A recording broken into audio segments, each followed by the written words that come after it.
મિત્રો, ભારતની જૂનામાં જૂની બ્રીડ એવી કાંકરેજ ગાયો વિશે આજે આપણે વાત કરીશું. કાંકરેજ ગાયો મુખ્યત્વે કચ્છ તથા બનાસકાંઠા જિલ્લામાં જોવા મળે છે. આ ગાયો સૂકા રણ તથા જંગલોમાં ચરીને પણ 4-5 લીટર દૂધ આપે છે તથા આ ગાયોનું સંવર્ધન દાંતીવાડા બનાસકાંઠામાં થાય છે. આ ગાયોમાં મુખ્યત્વે કાળો અને ધોળો કલર હોય છે અને તથા ભૂરો રેર જોવા મળે છે. મિત્રો, આ ગાયોના ફેટ તથા એસીનેફ બહુ સારા હોય છે. તેઓ જંગલમાં ચરીને વસવાટ કરી શકે છે. આ ગાયો સ્વભાવે તીખી તથા સ્વામી ભક્તિવાળી હોય છે. આ ગાયોની ખાસિયત એ છે કે તે મોટા મોટા શીંગ તથા કલરના લીધે રૂપાળા લાગે છે, તેથી તેની સુંદરતા આવે છે.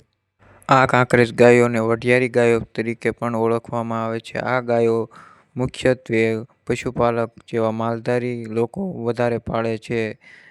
આ ગાયો સૂકું ખાઈને પણ દૂધ આપવાની ક્ષમતા રાખે છે. આ ગાયો એગ્રેસિવ અને સ્વામી ભક્તિવાળી હોય છે. આ ગાયોમાં મુખ્યત્વે મૂંજળો કલર અને ધોળો કલર જોવા મળે છે. ભૂરો બહુ ઓછો જોવા મળે છે. આ ગાયો ઘાસચારો ચરીને પણ 4 થી 5 લીટર દૂધ આપે છે. તેના ફેટ પણ બહુ સારા હોય છે, તેથી પશુપાલક મિત્રોને પસંદગીમાં આ ગાય આવે છે. આ ગાયના મોટા મોટા શીંગો તથા કાનના કારણે તેમની સુંદરતા બહુ ખૂબ સારી આવે છે. આ ગાયો બ્રાઝિલ તથા વિવિધ દેશોમાં પણ તેનું સંવર્ધન કરવામાં આવે છે. બ્રાઝિલમાં આ ગાયો 40 થી 50 લીટર દૂધ દેવાની ક્ષમતા રાખે છે.